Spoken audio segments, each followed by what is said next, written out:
Alright guys, day 2 of sectionalism. We're going to finish it up today. So we're going to continue off the notes where we left off yesterday.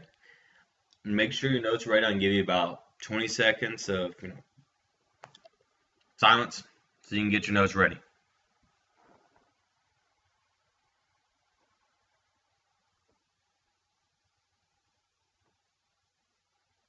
Alright, that's close enough. So everyone try to have their notes out, shouldn't be any excuses, shouldn't be any whining. Good to go. Alright, let's knock this out. So let's look at the effects of sectionalism, what effect sectionalism had on slaves and free blacks. So let's go back to our compromises, how they affected people. So the Missouri Compromise, remember we talked about yesterday, the Missouri Compromise, we brought in Missouri right there, Missouri, oops, sorry, Missouri is right here, and then Maine right here. So Missouri entered the Union as a slave state, and Maine entered the Union as a free state. So what they did was they created a compromise between the 36th, 30th parallel. And it basically said, this line right here, it basically said that any states that would enter the Union above the line would be free and below the line would be slave. Alright? So it basically set up the line that if you were an African American at the time and you lived below this line, you were a slave. But if you can get above this line into a free state, then you'd be free. Now, 30 years later, with the Compromise of 1850, that ended this whole matter. California, right here, California was admitted as a free state. The slave trade was abolished over here in Washington. Right there. Over there in Washington. And stronger slave laws were implemented. So let's say you lived, I don't know, let's say you lived down here in Virginia and you were a slave. And you're able to escape up to, my mouse will work, there you go. You're able to escape up over here to New York. Now, if someone caught you in New York, they could send you back down to your home in Virginia. And that was the process by allowing California in. The North advocated for that. And what's significant about this is it caused tensions, especially with the North and the South, because the South saw it as something great, the North saw it as something terrible. And we're going to see that. When an event happens, it's either black or white. You don't have any gray in the middle. You either love it or you hate it. And the Missouri Compromise, the Compromise of 1850, really contributed to differences between free and enslaved African Americans. Because the institution of slavery, like I said, was allowed in some states, down here in the southern parts, but not the northern states. So these compromises made a clear difference between the sections of the United States, the North, the South, and the West, which are undecided at this point. However, as we add new states, the issue of slavery will become more pertinent. So let's look at some of these other effects that sectionalism. Sorry guys, phone again. I apologize. Other effects that sectionalism had on slaves and free blacks. Religion drew the enslaved peoples together, and it was one of the ideas that kind of bonded this slave group together. They communicated through rituals, through songs, through prayer.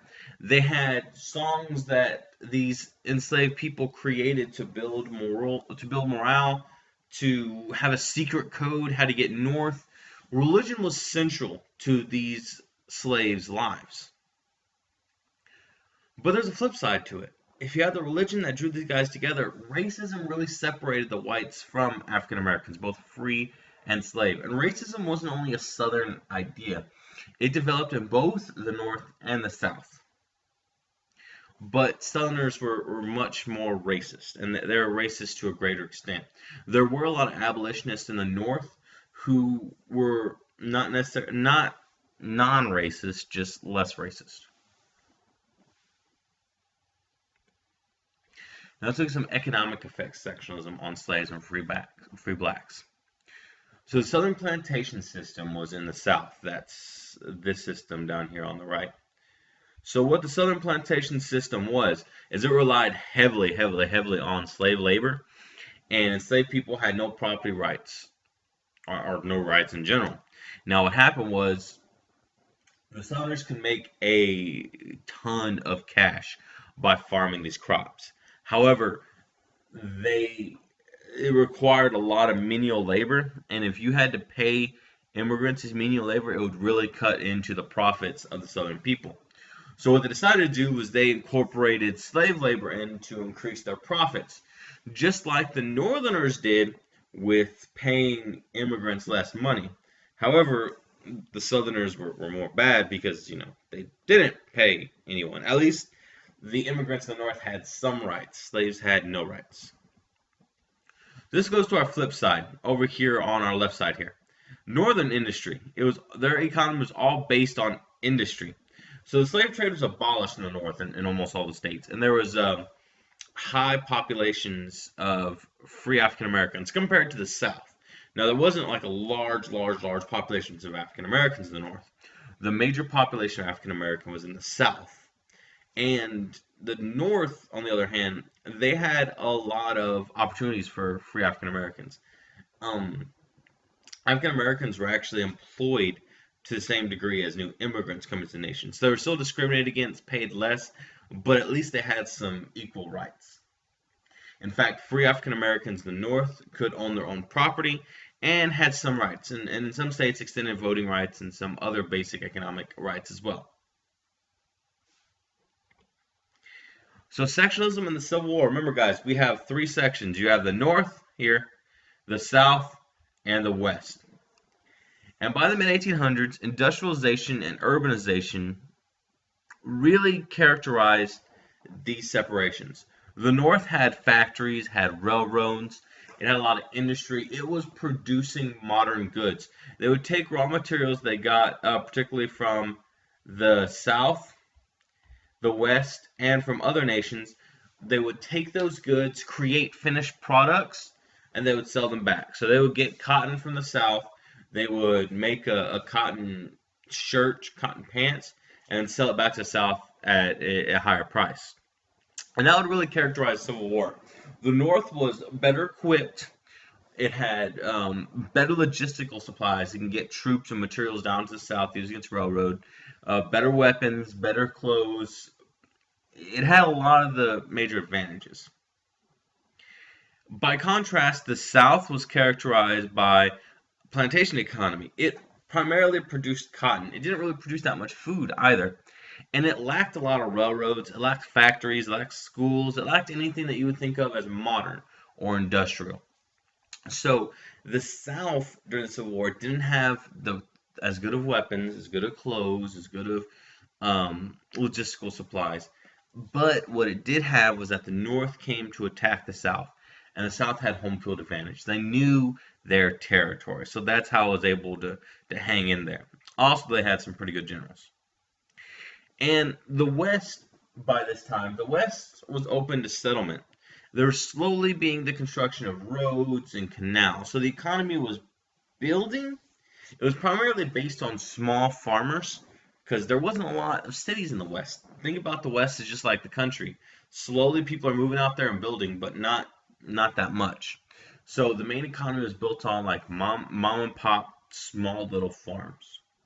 And slowly we start to see construction of roads and canals going and pushing more money into the West. And as we all know in history, it's all about the cashola. So the West tended to support the North because the North was building those canals, was building those roads to help bring more cash to the West. The South wasn't. Even though a lot more of the population of the West was from the South because the South needed more rooms for farms, the majority of the West wasn't getting what they wanted from the South, which was the canals and the roads. All right, guys. So that's this today was very short. You do got a little bit more on your independent practice. So let Miss Latir know if you missed anything from the last slides. Tell her what slide title it was. She has a PowerPoint email to her. Just tell her what the title of the slide was. She'll throw it up there on the screen. You can get down your information. Please be quick. Only got about 4 minutes if you missed anything. Once you're done with that, you need to go work on your learning with graphic organizers on page 249. You did that yesterday. We're going to finish up today. So today, on that same sheet of notebook paper you had yesterday, you need to answer the sections titled "Issues of States' Rights," "Abolitionist Movement," "Kansas-Nebraska Act," and "John Brown's Raid in Virginia." Once you're done with that, be sure to turn it in to Mr. Tier before you leave. This will be a grade. Again, this will be a grade. So make sure you turn it in to Mr. Tier before you leave. All right? All right, I'll see y'all tomorrow.